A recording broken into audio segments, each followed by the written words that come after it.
कहानी मेघ एक श्राप एपिसोड 3। अरे रुको रुको, जिप्सी में बैठे लड़के ने कहा। क्या हुआ भाई? पीयूष ने कहा। दिख नहीं रहा रोड के बीच कितना बड़ा दरवाजा है? हाँ यार दिख रहा है, बहुत ही अनोखा लग रहा है। राम काका जिप्सी यहीं रोक दीजिए, लंबे बाल वाले लड़के ने कहा। हम यहाँ गाड़ी रोक नहीं सकते, राम काका ने कहा। पर क्यों? पीयूष ने कहा। क्योंकि ये मेघ गांव की पाबंदी सीमा है। प्लीज राम काका रोक दीजिए ना, सब लोगों ने मिलकर एक साथ कहा। सब लोगों के जोर देने के कारण राम काका जिप्सी रोक देते हैं। जिप्सी में बैठा लड़का जल्दी से उतरता है और पीछे रखा अपना बैग जल्दी से खोलता है और अपना कैमरा निकालता है। हो गया भाई साहब को भूत सवार, अब देखिए कैसे कैसी तस्वीरें खींचेगा, लंबे बाल वाले लड़के ने कहा। राम काका ने ठीक दरवाजे के सामने जिप्सी रोकी थी। उसके पास से ठीक पहाड़ों से होकर रास्ता जा रहा था और वो दरवाज़ा दूसरी रोड पर था जो मेघ गांव और दास गांव को जोड़ती थी। दरवाज़ा करीब 10 फुट हाइट में था और उस पर बहुत सारे संस्कृत में मंत्र लिखे हुए थे। उस दरवाजे के ऊपर बहुत बड़ा ताला लगा हुआ था और ताले के ऊपर सफ़ेद वस्त्र से बंधा हुआ था। उस सफ़ेद कपड़े के ऊपर कुमकुम से स्वास्थ्य का चिन्ह बना हुआ था और दरवाजे के ऊपर कई माता रानी की चुनरी और ताबीज बंधे हुए थे। इतने सारे ताबीज बंधे देखकर लंबे बाल वाले लड़के ने कहा, ये ताबीज कैसे है राम काका? इन ताबीजों और इस दरवाजे की अलग कहानी है, राम काका ने कहा। तभी कैमरा पकड़े हुए लड़के ने कहा, वाह वो इतना सुंदर मंदिर, वो देखो उस पहाड़ी पर इतना सुंदर मंदिर। सभी लोग उस पहाड़ी पर बने मंदिर को देखने लगे। जहाँ वो लोग खड़े थे वहाँ से उस पहाड़ी का मंदिर बहुत छोटा सा दिख रहा था। वो नज़ारा बहुत सुंदर था। वहाँ का नज़ारा लोगों को अपनी ओर आकर्षित करता था। वो मंदिर कौन सा है? लड़की ने कहा। वो मेघनाथ मंदिर है, राम काका ने कहा। बड़ा ही अद्भुत मंदिर है, लंबे बाल वाले लड़के ने कहा। इसके पीछे भी बहुत बड़ी कहानी है, फिर कभी सुनाऊंगा। आपके गांव का नाम बलमा टोला की जगह कहानी टोला होना चाहिए था। यहाँ की हर बात के पीछे हर कोई कहानी होती है, पीयूष ने हंसते हुए कहा। अब हमें देर हो रही है, रुद्र हमारा इंतजार कर रहा होगा, राम काका ने कहा। हाँ सही कहा, पास खड़ी लड़की ने कहा। सभी लोग जिप्सी में बैठने लग जाते हैं। राम काका जैसे ही जिप्सी स्टार्ट करने लगे उन्होंने कांच में देखा कि पीछे के दोनों टायर पंचर हो चुके हैं। अरे ये कैसे पंचर हो गए? अभी तो जिप्सी यहीं खड़ी थी तो ठीक थी। मैंने कहा था ना हमें यहाँ नहीं रुकना चाहिए, ये उसी औरत का प्रकोप है, राम काका ने कहा। सभी लोग राम काका की ओर देखते हैं और घूरने लगते हैं। अब क्या हमें पैदल जाना पड़ेगा? जिप्सी में बैठी लड़की ने कहा। आप लोग यहीं रुकिए, मैं दास गांव से किसी वैज्ञानिक को लेकर आता हूँ, राम काका ने कहा। वैज्ञानिक? पीयूष यह सुनकर हंसने लगा। उसकी क्या ज़रूरत है, हम हैं ना वैज्ञानिक इंजीनियर, लेकिन नाम मात्र के। हम लोगों में से किसी को इंजीनियरिंग आती नहीं है। पीयूष की बात सुनकर सभी लोग हंसने लग जाते हैं। सही कहा पीयूष ने, ये इंजीनियरिंग बड़ी कमाल की चीज़ है। इंजीनियरिंग आपको कुछ सिखाए या ना सिखाए पर ज़िंदगी जीना सिखा देती है, लंबे बाल वाले लड़के ने कहा। आप लोग जिप्सी में ही बैठे रहना, कुछ भी हो जिप्सी से बाहर मत आना, मैं थोड़ी देर में दास गांव से किसी की मदद लेकर आता हूँ। यह कहकर राम काका जिप्सी से उतरे और दास गांव की ओर चले गए। अरे तुम्हें यह राम काका अजीब नहीं लगते? जिप्सी में बैठी लड़की ने कहा। सिर्फ राम काका ही नहीं, मुझे तो यह सारा गांव अजीब लगता है। देखा नहीं कैसी कैसी चुड़ैलों की कहानियां सुनाते हैं, पीयूष ने कहा। हाँ यार सही कहा, लड़की ने कहा। पता नहीं रुद्र यहाँ कैसे रहता है। हाँ भाई मैं भी यही सोच रहा था, गले में कैमरा टांगे लड़के ने कहा। पीयूष जिप्सी से उतरने लगा तो तभी लंबे बाल वाले लड़के ने पीयूष का मजाक बनाते हुए कहा, अरे नीचे क्यों उतर रहा है, वरना ये लंबे बाल वाली चुड़ैल आ जाएगी। यह बात सुनकर सभी लोग हंसने लगते हैं। गले में कैमरा टांगा हुआ लड़का जिप्सी से उतरता है और बंद दरवाजे के पास जाकर चुपचाप खड़ा हो जाता है। वो लड़का चुपचाप 5 मिनट तक उस दरवाजे को ऐसे ही घूरता रहा। उसे इस तरह घूरता देख उसके दोस्तों को अजीब लगा। अरे ओ वहाँ पर खड़ा कब से किसे घूर रहा है? लंबे बाल वाले लड़के ने कहा। घूर नहीं, सोच रहा हूँ। क्या सोच रहा है? पीयूष ने कहा। यही कि पता नहीं इस दरवाजे के पीछे क्या होगा, हो सकता है खजाना हो। खजाने का तो पता नहीं, पर किसी औरत की आत्मा भटक रही है, पीयूष ने हंसते हुए कहा। पीयूष की बात सुनकर सभी लोग हंसने लगते हैं। पर पता नहीं यार क्यों बंद करके रखा है इस गांव को। पता नहीं यार, मैं तो इतना बड़ा दरवाज़ा पहली बार देख रही हूँ। जिस गांव को बंद करने के लिए रोड के बीचों बीच इतना बड़ा दरवाज़ा बनाया गया, और ऊपर से इतने सारे ताबीज़ बांध दिए हैं, लड़की ने कहा। वो लोग ऐसे ही बातें कर रहे थे, तभी राम काका दास गांव से किसी वैज्ञानिक को लेकर आ जाते हैं।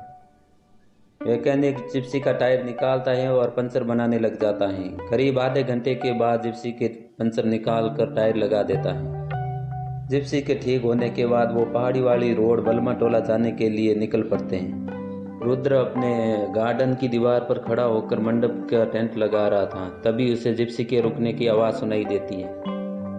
जिप्सी की रुकने की आवाज़ सुनकर वो दीवार से नीचे उतर जाता है। राम काका रुद्र के दोस्तों के साथ हवेली पहुंच गए थे।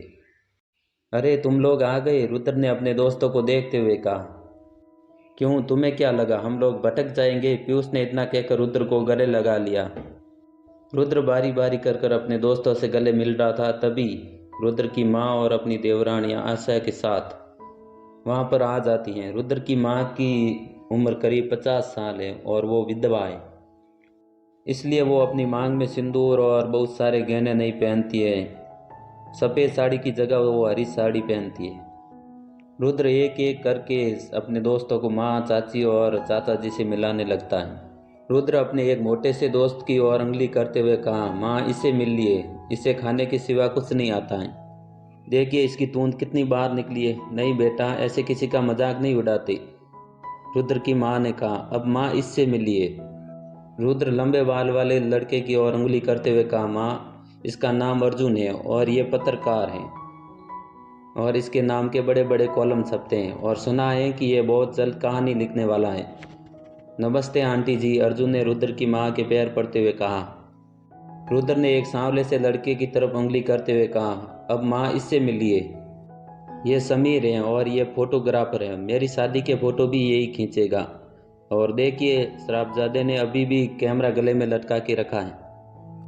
अरे वो तो ऐसे ही, हमें रास्ते में कोई बड़ा सा दरवाज़ा दिख गया तो उसकी फ़ोटो खींचने के लिए कैमरा निकाल लिया। इसका मतलब तुम लोग दरवाजे के पास रुके थे? रुद्र के चाचा संतोष ने हैरानी से कहा। हाँ, वो समीर अपनी बात कहने वाला था, तभी रुद्र की चाची आयशा ने राम काका को आवाज़ लगाते हुए कहा, राम काका, अरे ओ राम काका। राम काका भागते हुए आते हैं और कहते हैं, क्या हुआ छोटी मालकिन, आपको क्या ज़रूरत थी मेरे गांव के दरवाजे के पास जिप्सी रोकने की? आयशा ने चिल्लाते हुए कहा। मालकिन मैं तो मना ही कर रहा था, पर बच्चे जिद करने लगे। बच्चे तो नए आए, पर आप तो पुराने हैं ना, उन्हें क्या पता यहाँ आसपास कैसी कैसी बलाएं घूमती रहती है। हाँ राम काका, आपको थोड़ा सा समझना चाहिए था ना, संतोष ने कहा। छोटे मालिक, गलती हो गई, आगे से ध्यान रखूंगा। कोई बात नहीं राम काका, रुद्र की माँ ने कहा। रुद्र ने बात बदलते हुए एक दुबली पतली गोरे रंग की लड़की जो सलवार सूट में थी उसकी तरफ उंगली करते हुए बोला, जैसा कि आप लोगों को इसके कपड़े देखकर समझ में आ ही रहा होगा, और ये हमारी हीरोइन है जो कि मॉडलिंग में प्रैक्टिस कर रही है, और इसका नाम है अनन्या। Hi aunty. इतना कहते हुए अनन्या ने रुद्र की माँ को गले लगा लिया। चलो बेटा, अब घर के अंदर चलते हैं, यूं बाहर कब तक खड़े रहेंगे, और तुम लोग थक गए होंगे, आराम भी कर लोगे। रुक जाइए दीदी, इनमें से कोई भी अंदर नहीं घुसेगा। क्या हुआ आयशा, रुद्र की माँ ने कहा। आपको दिख नहीं रहा, ये बाहर से आए, पता नहीं बाहर की कैसी बला लेकर आए। रुद्र के सभी दोस्त आयशा को घूरने लगते हैं और सोचते हैं कि रुद्र की चाची का कहने का क्या मतलब है। स्वाति, जरा नल से एक बाल्टी पानी भरकर ले आना, आयशा ने अपनी बेटी से कहा। थोड़ी देर बाद स्वाति घर के अंदर से बाल्टी लेकर आती है जिसमें पानी और लोटा था। स्वाति की उम्र 16 वर्ष है और वो आयशा की इकलौती बेटी है। ये लो माँ, स्वाति ने पानी की बाल्टी अपनी माँ को देते हुए कहा। अरे मुझे क्या दे रही है, तुम्हें दिख नहीं रहा ये लोग बाहर से आए, इनको दे बाल्टी। और हाँ, आप लोग जूते निकाल कर हाथ पैर धोकर तभी घर के अंदर आना। पर ऐसा क्यों, अनन्या ने मुंह बनाते हुए कहा। ऐसी मान्यता है कि आप लोग बाहर से आते हैं तो घर के अंदर हाथ पैर धोकर ही जाना चाहिए, जिससे आपके साथ बुरी शक्तियाँ हो वो घर के बाहर ही रह जाएगी, अर्जुन ने कहा। क्या बात करता है अर्जुन, समीर ने कहा।